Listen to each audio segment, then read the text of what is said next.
terceiro estudo do nosso ABC doutrinário, aquilo que todo crente deveria ter a obrigação de saber, né? Os assuntos que são básicos da fé cristã. Aqui Hebreus vai dizer os princípios básicos, os princípios de Cristo, da doutrina de Cristo, que é o elemento básico. E ali em Romanos 12, a gente hoje vai começar o assunto de santificação. Vimos sobre salvação e o que vem no momento que você é salvo e subsequente, que é o aspecto progressivo da salvação, é a santificação.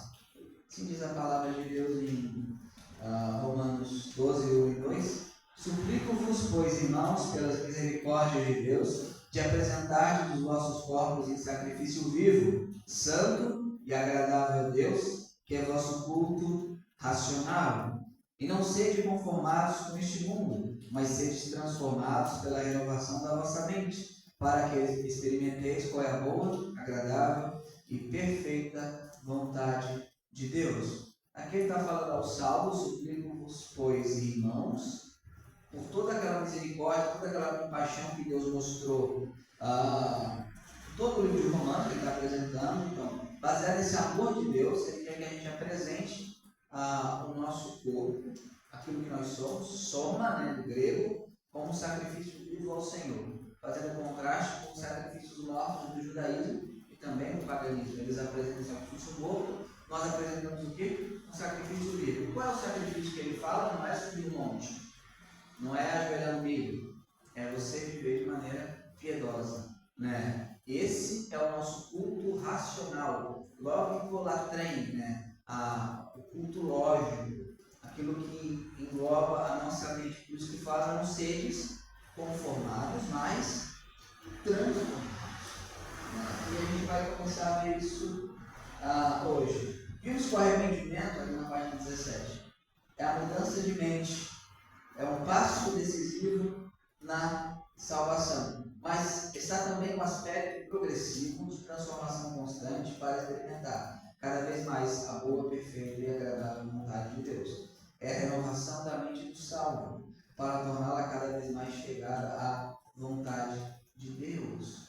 Então é algo progressivo, cada dia mais você vai sendo tocado pelo Espírito Santo, o Espírito Santo vai agir em você, para que você então cada dia mais seja um crente melhor, né? É muito errônea a ideia cristã que os brasileiros têm: eu quero voltar a ser aquele crente que eu era no início. Na verdade, eu era um bebê, ninguém quer voltar a engatinhar.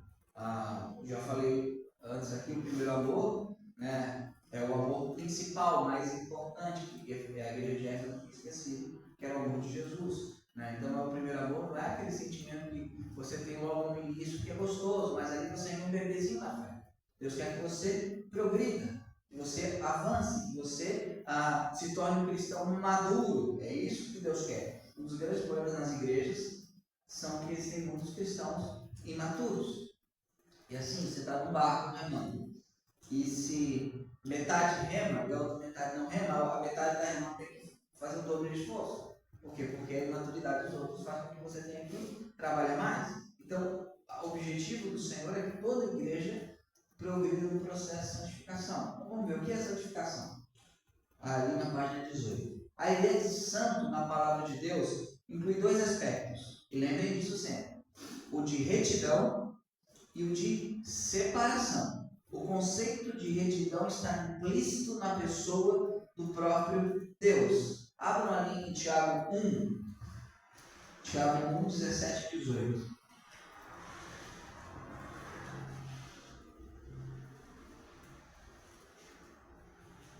Tiago 1, 17, 18. Diz o seguinte: toda boa dádiva e todo dom perfeito vem do alto e desce do Pai das luzes, em quem não há mudança nem sombra de variação. De sua própria vontade gerou-nos pela palavra da verdade, para que fôssemos como primícia de suas criaturas. Então aqui a gente vê aqui a ideia que Deus é absolutamente santo, né? Absolutamente reto, né? Essa é uma ideia que engloba a santificação. Então, há um aspecto que só Deus é santo, no sentido que só Ele é absolutamente puro, mas há outro aspecto de separação. né, o conceito que nós somos separados por Deus. Inclusive a palavra santo do grego é hagion, ou hagion, daí o termo higiênico. O que quer dizer isso? O que é algo higiênico? Algo separado para uso. Isso é higiênico. Esse papel é o quê? Higiênico, para separar. Isso é anti-higiênico, isso não pode ser usado. Então o santo é aquele que é separado, incontaminado para quê? Para o uso. Então, ser santo é ser separado para Deus. Ao ser salvo, o crente foi separado para ser de Deus, para ser santo, para o Senhor, sua propriedade exclusiva. Só que nós temos uma coisa. Nós estamos ainda lutando com o nosso velho homem. Então, existe um processo, um caminho de santificação, e é o que Jesus muitas vezes fala, o ide após ele, né? O caminho estreito, né? Que eu entrei pela porta estreita, mas o caminho também é estreito, ele não é largo. Então nem sempre a santificação é confortável. Por quê? Porque algo estreito não é espaçoso, ele torna muitas vezes um ambiente desconfortável. Então a santificação é um processo, né? É uma progressão do crente rumo a se parecer com Jesus. A gente vai ver aqui o processo de santificação. A santificação, separação para Deus, principia na regeneração. Você se converte, no novo nascimento. E dura a vida toda do crente aqui na terra, pela ação do Espírito Santo que habita no salvo e pela vontade do regenerado. E que interessante, a santificação é sinergística. Isto é, o processo de santificação. Deus te capacita a ser santo. Mas se você não colocar em prática isso, você não vai progredir a santificação. Deus dá a graça da santificação, a graça santificadora. Mas quem é que tem que orar? A gente. Quem tem que buscar o Senhor? A gente tem que buscar os meios de edificação, que é o culto, que é a reflexão das ordenanças, a reflexão da palavra de Deus. É a gente. Então, se não houver também a sinergia entre a ação de Deus e a vontade humana, não haverá a santificação. Isso não é mérito, porque Deus propicia todas as condições. Ali em Filipenses, vamos abrir.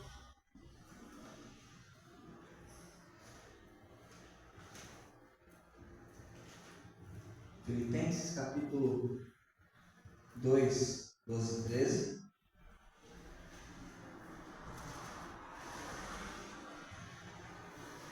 Diz o seguinte: por isso, meus amados, assim como sempre obedeceste, não só na minha presença, mas muito mais agora na minha ausência, trabalhe sua própria salvação com temor e tremor, porque Deus é o que opera em vós tanto querer como efetuar segundo a sua boa vontade. Que interessante, o Paulo vai pegar o versículo 13.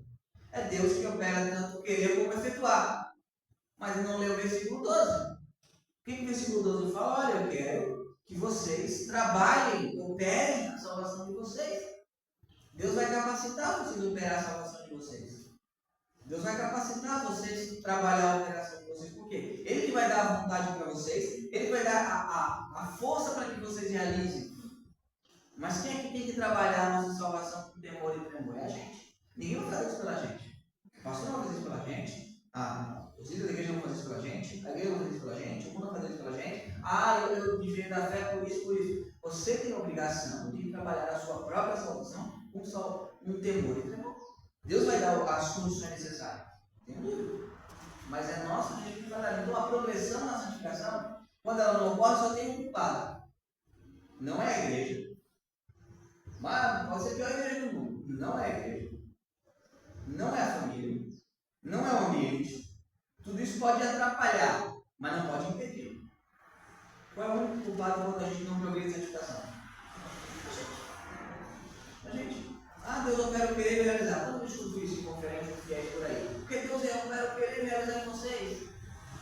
Sim, mas o versículo 12. Operai a vossa própria salvação com temor e tremor. Temos uma responsabilidade. Ficarmos sentados no banco, esperando que venha uma luz do céu, não vai vir luz do céu. Deus não vai mover uma palha naquilo que é a nossa obrigação. Então, existe um aspecto da graça de Deus que trabalha no nosso coração, nos capítulos de santificação, sim. Só que Deus colocou os meios para que a gente atinja isso. Que é a leitura da palavra de Deus, o culto público, a comunhão com os irmãos, a reflexão na palavra de Deus, a reflexão nas ordenanças. Tudo isso são meios que Deus faz para que essa graça, para que essa edificação possa operar no corpo dele. E é nossa a responsabilidade. Ali em 2 Coríntios, capítulo 3, 18, alguma dúvida até aqui? 2 Coríntios, capítulo 3, versículo 18. Diz o seguinte: mas todos nós, com a face descoberta, contemplando como um espelho a glória do Senhor, somos transformados nessa mesma imagem de glória em glória, como pelo Espírito do Senhor. Então, o Espírito Santo vai trabalhar, nós estamos agora com a face descoberta, a gente contempla a glória do Senhor e vamos ser transformados na imagem de Deus de glória em glória. Isto é algo progressivo. Cada vez mais, a intenção de Deus é que você se pareça mais com Jesus Cristo. E quando acontece aquelas coisas, acontece só a nossa. Que Deus nos deu o poder dado por Ele, né, que a gente se pareça cada dia mais com o Senhor. Ali em 2 Coríntios ainda, o capítulo 7, versículo 1.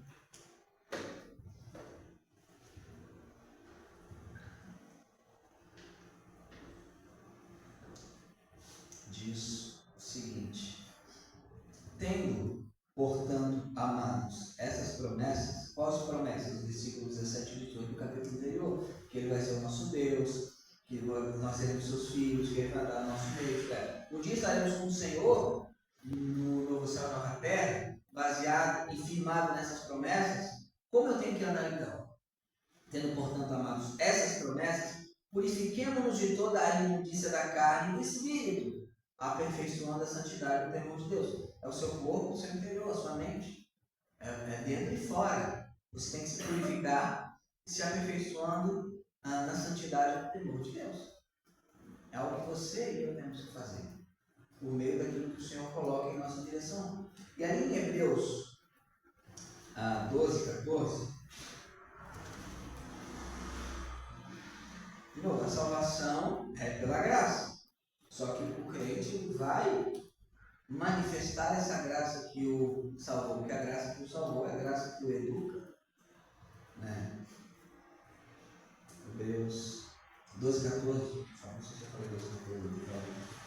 Hebreus 12, 14. Hebreus capítulo 12, versículo 14. Segui a paz com todos os homens e a santidade, ou santificação, sem a qual nenhum homem verá o Senhor. Então a santificação é algo necessário ao crente. Né? É como uma memória de um computador, cujos dados vão ser alterados pelo Espírito Santo de Deus e passam a oferecer respostas diferentes, cada vez mais de acordo com a vontade de Deus. As coisas que anteriormente eram imprescindíveis perdem seu valor no esforço de buscar a perfeição de Cristo. Pode acontecer altos e baixos, porém será um processo ascendente, ou pelo menos deveria ser. Ali em Filipenses capítulo 3, então é como Deus vai colocando novas disposições no seu coração dia a dia, trabalhando dia a dia no seu coração, formatando, né? Não ser desconformados, mas transformados. A expressão dele ali é a ideia de formatar mesmo, tomar a forma. Eu vou formatar o computador, vou colocar novas disposições no computador. Só que a gente tem um problema, o mundo tenta colocar disposições em nós. E a nossa própria natureza caída. Então é uma luta constante. Em Filipenses 3, 7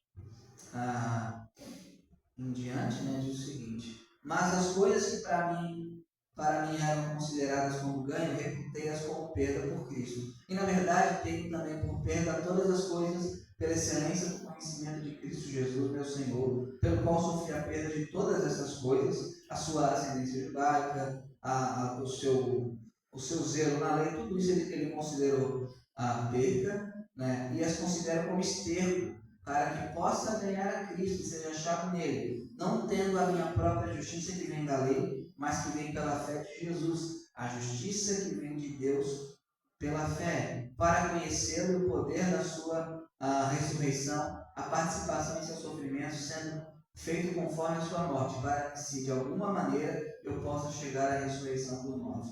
Não que já tenha alcançado ou que seja perfeito. Alguém aqui é perfeito? Não somos ainda. mas prossigo para alcançar aquilo para que fui também alcançado por Cristo Jesus. Irmãos, não que o haja já alcançado, mas uma coisa faço, que é que digo, esquecendo-me das coisas que atrás ficam e avançando para as coisas que estão diante de mim, prossigo para o alvo, pelo prêmio da soberana vocação de Deus em Cristo Jesus. Aí fala que os dons que já são perfeitos, está falando dos maduros, né? Mas assim, Paulo fala, eu não alcancei ainda.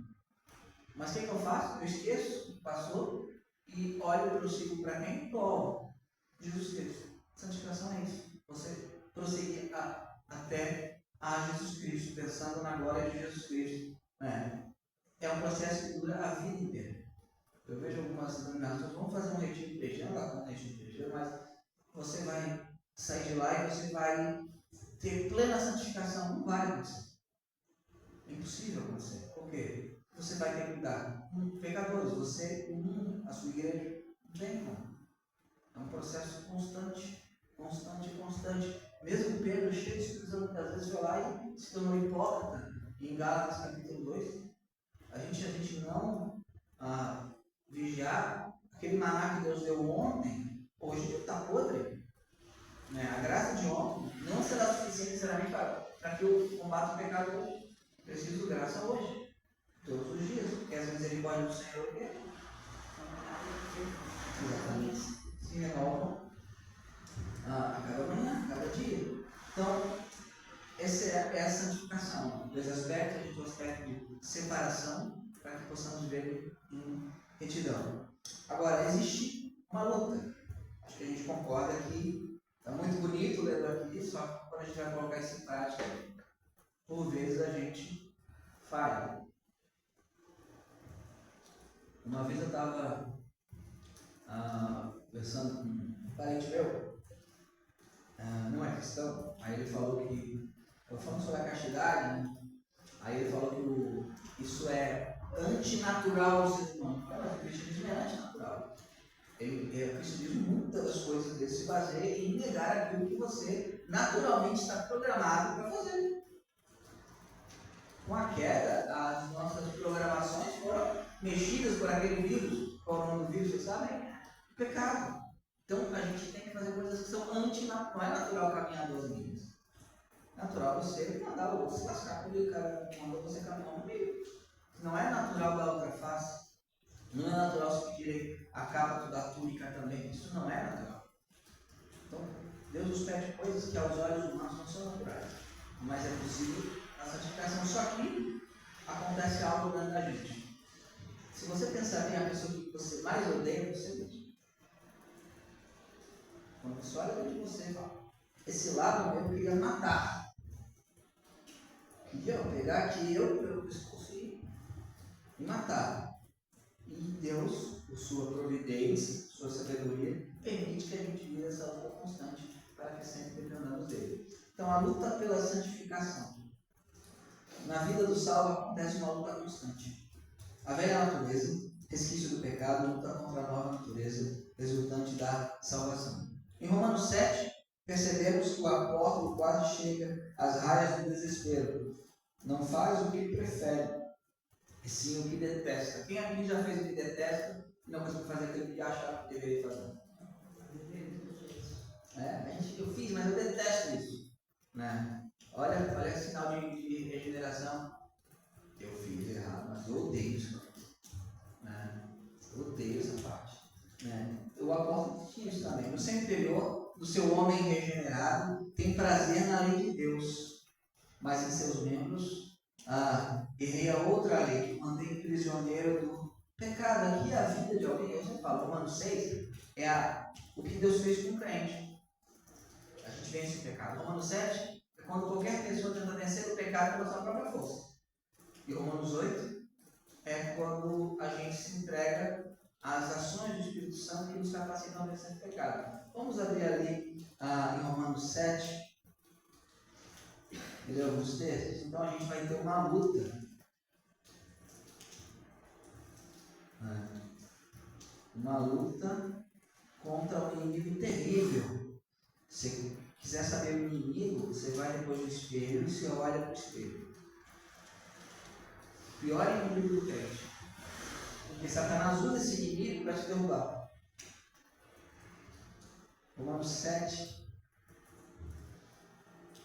Eu vou ler ali versículo 7 e alguns outros versículos. O que diremos então? A lei é pecado? De forma alguma.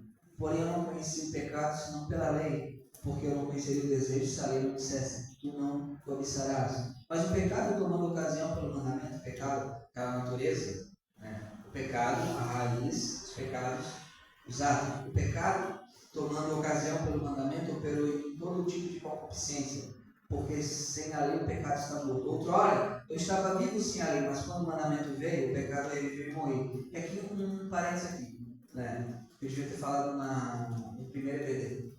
Lembrar quando é que a pessoa então tem consciência, quando é que a pessoa então vai ser culpada? Aqui. Paulo estava felizão.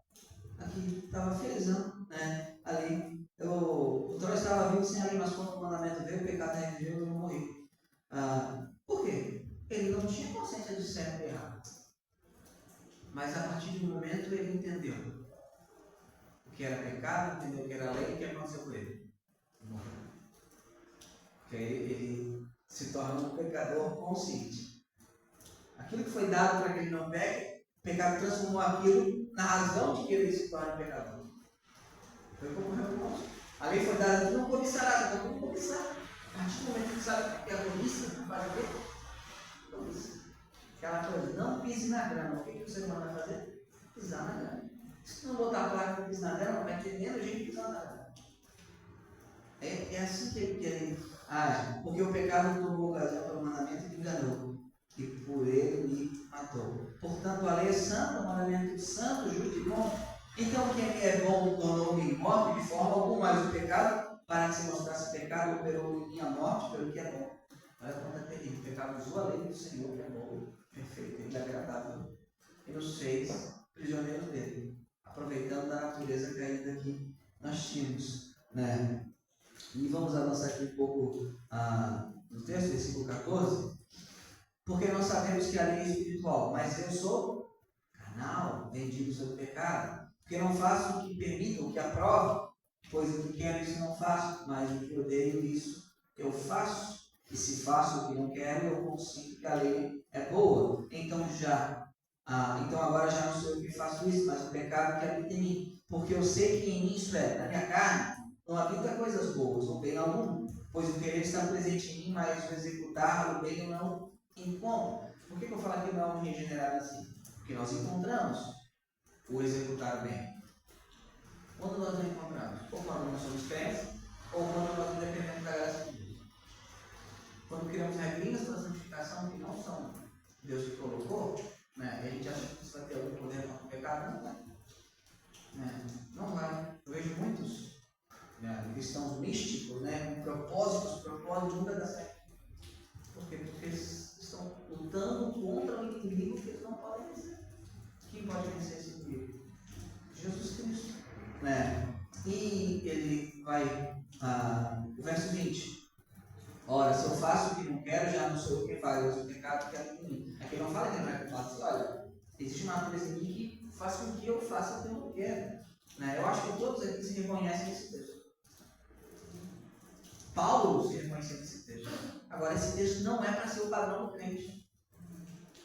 O padrão do crente é o capítulo 8, não o capítulo 7. Porque o capítulo 7 é desesperador.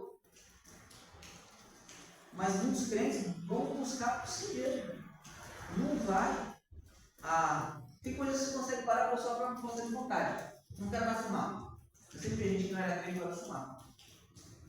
Agora, o pecado que habita em nós, não tem jeito. Por quê? Porque ele está entranhado. É um vírus. Você precisa todo dia tomar aquela dose da vacina que o Espírito Santo dá. Não tem outra forma. E aí ele vai dizer aqui no versículo 24: Ó miserável homem que sou, quem me livrará do corpo dessa morte? Aí no 25 ele fala que livra. Quem é que livra? Cristo. Pois eu acho que não foi o John Pai. Aí estava falando da santificação. Aí veio uma pergunta lá: como é que eu me livro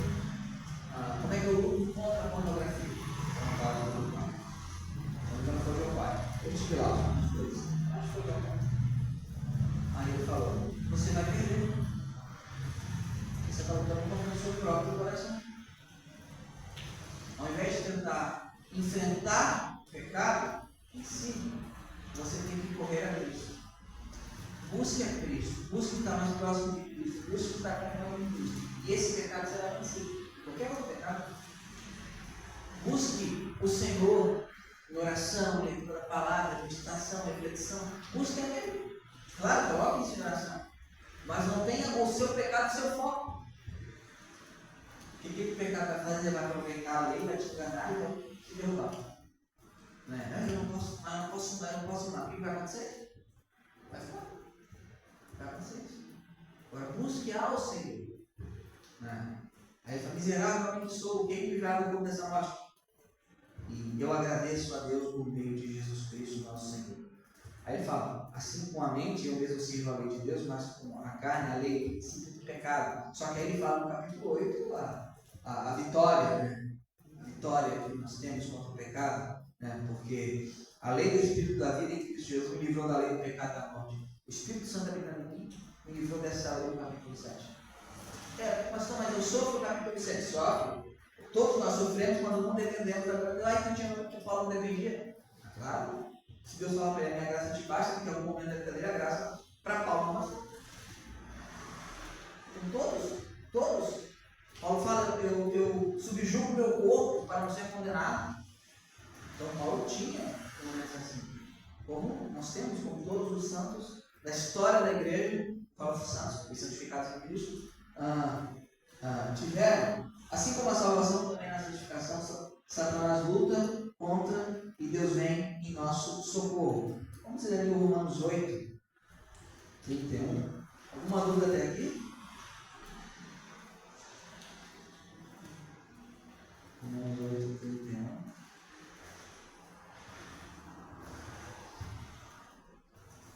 Satanás luta contra a gente. Mas o que diremos então a essas coisas? Se Deus é por nós, quem será? Não tem desculpa. Se Deus está do nosso lado, não vamos perder para Satanás. Mas a gente tem uma batalha contra a carne e sangue, é verdade, mas se Deus é por nós, quem será contra nós? Aí ele vai falar ali no versículo 35 em diante, quem nos separará do amor de Cristo? Será a tribulação, ou a angústia, ou a perseguição, ou a fome, ou a nudez, ou o perigo, ou a espada? Como está escrito, por causa de ti somos mortos todo dia, somos considerados como ovelhas para o matador. Mas em todas estas coisas, o quê? Toda essa tribulação, somos mais do que vitoriosos através daquele que nos amou. Pois estou persuadido que nem a morte, nem a vida, nem os anjos, nem os principados, nem as potestades, nem as coisas do presente, nem as coisas do porvir, nem a altura, nem a profundidade, nem alguma outra criatura será capaz de nos separar do amor de Deus que está no Cristo Jesus, nosso Senhor. Sempre apontar para Jesus. Então a gente tem vitória na santificação. Após a confissão de quase derrota do capítulo 7 de Romanos, vem o cântico da vitória do capítulo 8. Aquele que é de Cristo tem o seu Espírito, o Espírito Santo. É nele que o salvo vive. O Espírito Santo habita no crente e ajuda na fraqueza e intercede o crente com gemidos inexprimíveis. Ali no versículo 26, alguém pode ler para mim no versículo 26 e o 27?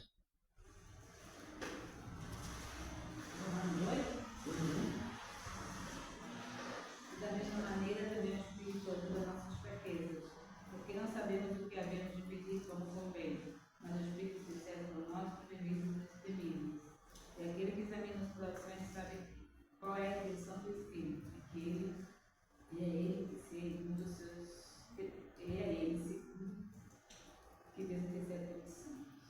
Então, olha o que a gente tem aqui. A gente é fraco, mas quem está orando, nos ajudando em nossas fraquezas? O Espírito Santo. Como eu tenho que parar de tentar a santificação através do meu próprio braço, eu não consigo buscar o Senhor no meio que o Senhor estabeleceu para ser buscado. É a oração, leitura da palavra, público, comunhão com os santos, a reflexão das ordenanças. Essa é a maneira que eu serei santificado pelo Senhor. Aí eu recebo.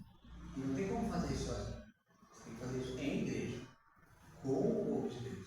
É a maneira que Deus trata. Você tem um aspecto particular da devoção? Tem, mas tem um aspecto coletivo público. Né? Essa é a maneira de vencer aquele monstro do capítulo 7, que é um vilão que você não consegue destruir. Que ele conseguiu derrubar o apóstolo mais corativo de todos. Então, ele vai comer um café da manhã. Agora, existem manifestações da santificação. Né? Ali na página 19. Vamos abrir em Gálatas 5, 19 ao 25. Vocês já sabem qual é essa manifestação? Do fruto do Espírito Santo, da santificação? É o quê?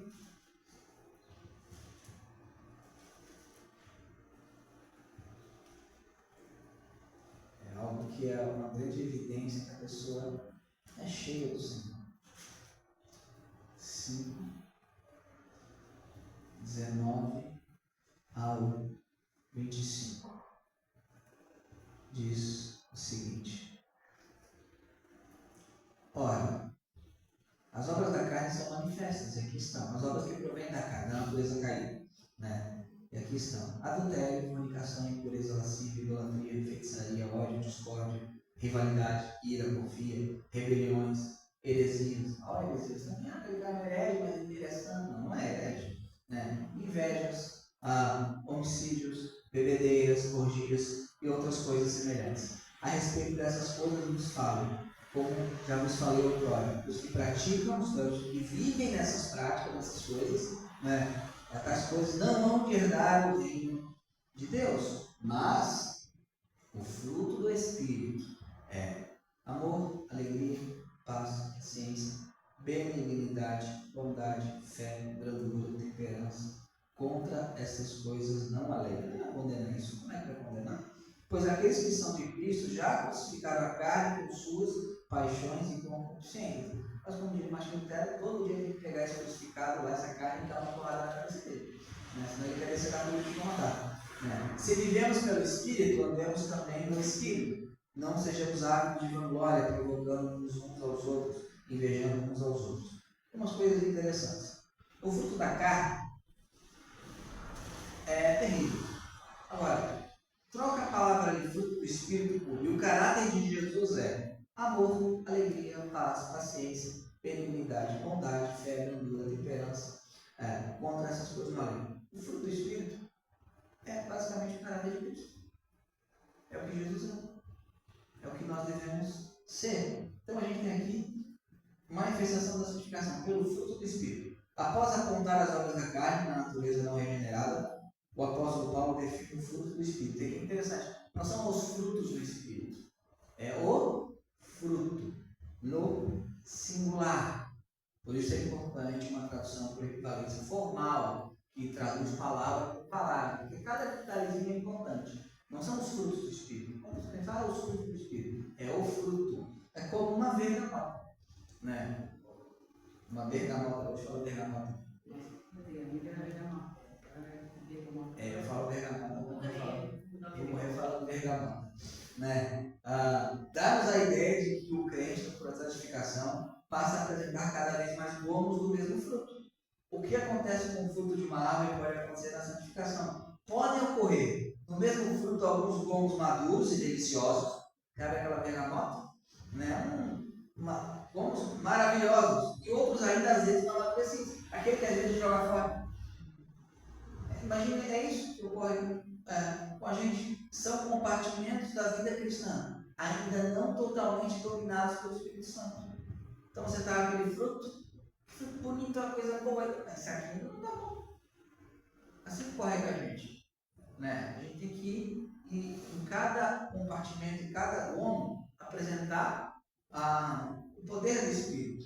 Né? É qual residência alugada, cujo dono ainda mantém um animal selvagem de estimação em alguns dos aposentos. A questão bicho você vai alimentar mais. Você tem um cachorro selvagem, um cachorro bonitinho. Qual que vai ser, gente? Qual que você vai alimentar? Qual que vai ser que você vai continuar alimentando? Se eu alimentar a minha velha natureza, quem é que vai vencer? Até aqueles dons bons vão ficar podres. Por quê? Porque vai passando. Você tem que fazer o que com o bom ruim? Tirar o bom ruim. Então, imagina só, a sua vida você tem áreas, eu tenho áreas que ainda não foram totalmente vividas pelo Senhor. Realmente tem. São pequenos gomos, que não pode ser tudo uma bagunça. Né? Mas são pequenos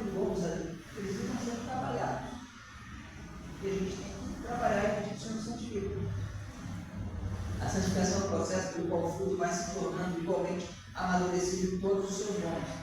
O Espírito Santo vai dominando todos os compartimentos da vida cristã. E isso leva a vida toda. Isso leva a vida toda.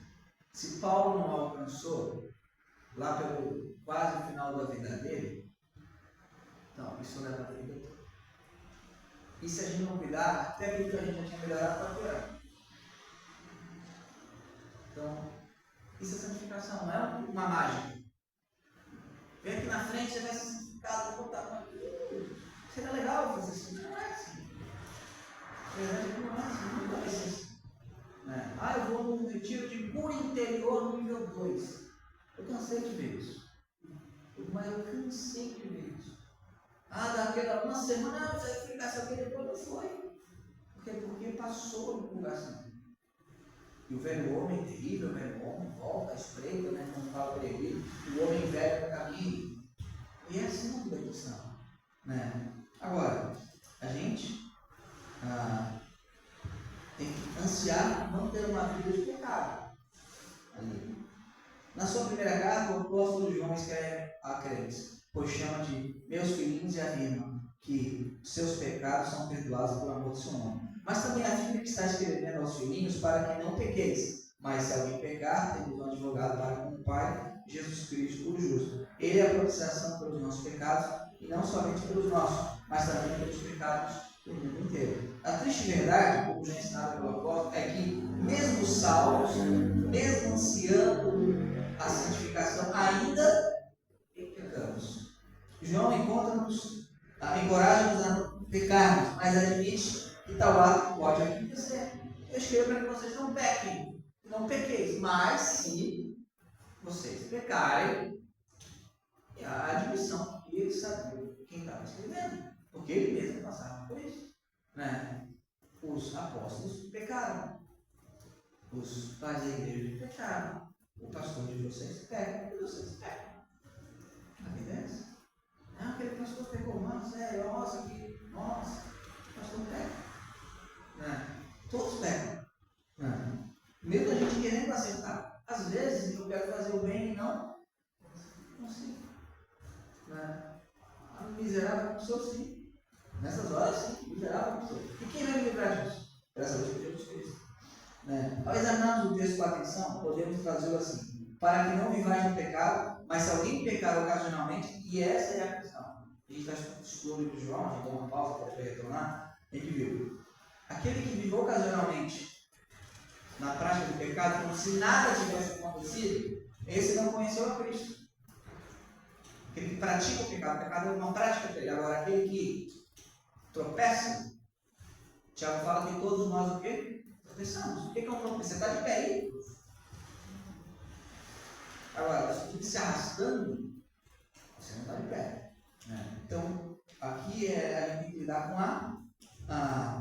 os nossos tropeços. Essa é a diferença. O crente, ainda que possa pecar, não tem prazer em pecar. E não deseja viver no pecado. A gente ora por libertação do nosso ser. A gente clama, a gente odeia isso. Pela ação do Espírito Santo, pela propiciação de Jesus Cristo, foge de uma vida de pecado. A gente foge e corre para Cristo. Então essa é a grande diferença. O não crente não luta. Se luta com suas próprias armas, não dependendo e confiando em Jesus. Luta com o misticismo, com o paganismo. O crente vai depender disso, eu vou orar, eu vou ler a Bíblia, não tem atalho, é difícil, não tem atalho. Não tem atalho. Tem uma passagem dos Evangelhos, quando Jesus vai lavar os pés dos discípulos, aí Pedro, para variar, quer estar mais piedoso que o próprio Jesus, e a gente também muitas vezes faz isso. Não, nunca deixará que você me lave. Então eu posso ter parte contigo. Aí Pedro, então lava tudo. Aí eu também, mas assim, vou lavar os pés. Porque vocês já estão juntos. A gente já está junto. O Espírito Santo já nos regenerou com o seu lavar transformador. Só que a gente está na caminhada. O que a gente vai sujar? Os nossos pés. Precisam ser limpos. Constantemente. Que é limpo como? Mediante a nossa confissão dos nossos pecados. Senhor, eu pequei nisso, Senhor, me perdoa. É interessante a oração do Pai Nosso. Pede pão nosso cada dia, depois pede que o Senhor perdoe nossos pecados. Então, é uma oração diária. O que indica que possivelmente você vai pecar quando? Deus diz, eu acho que não peguei, não. Pegou. Né? Até não sabe. Então, a gente tem que entender essa diferença. O não crente vive na prática do pecado. O crente, ainda que possa pecar, não tem prazer em pecar.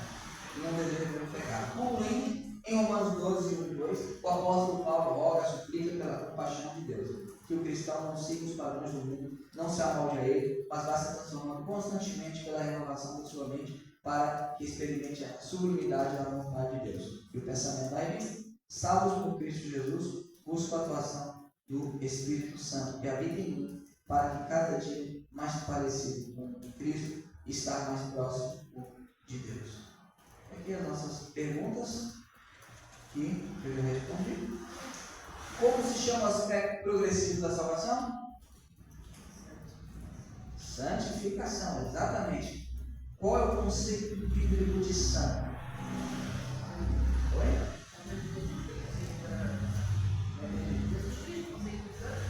Sim, é o conceito de retidão e separação. No sentido absoluto, só Deus.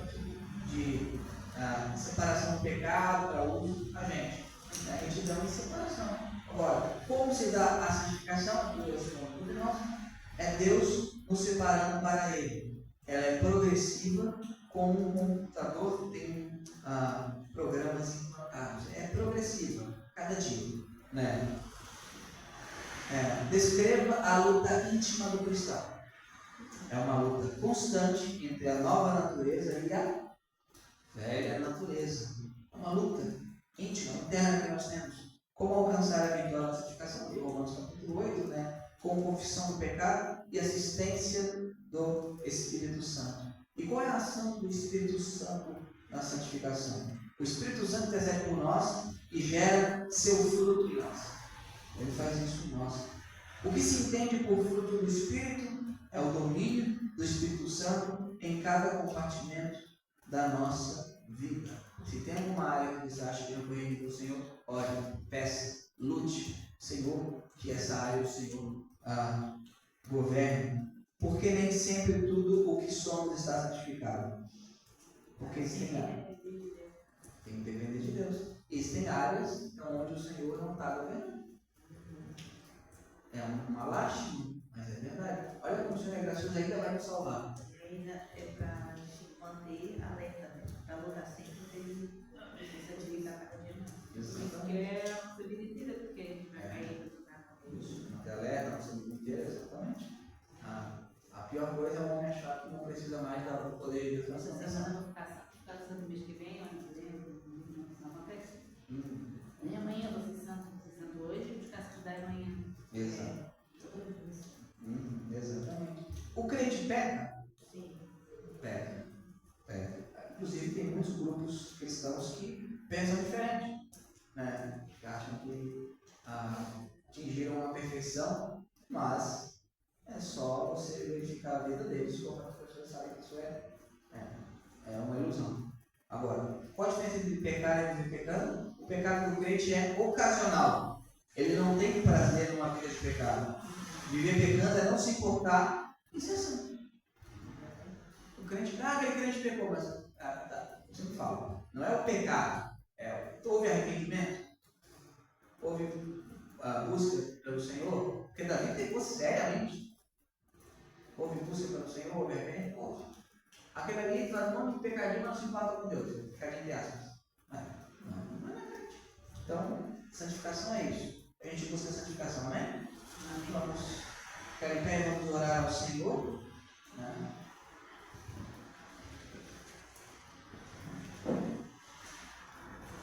Senhor Deus e Pai, nós te louvamos, Senhor, pela tua graça, amor e misericórdia. Te pedimos, Senhor, nos ajude nessa luta para que sejamos santos, Senhor. Há muita fraqueza em nós, Senhor.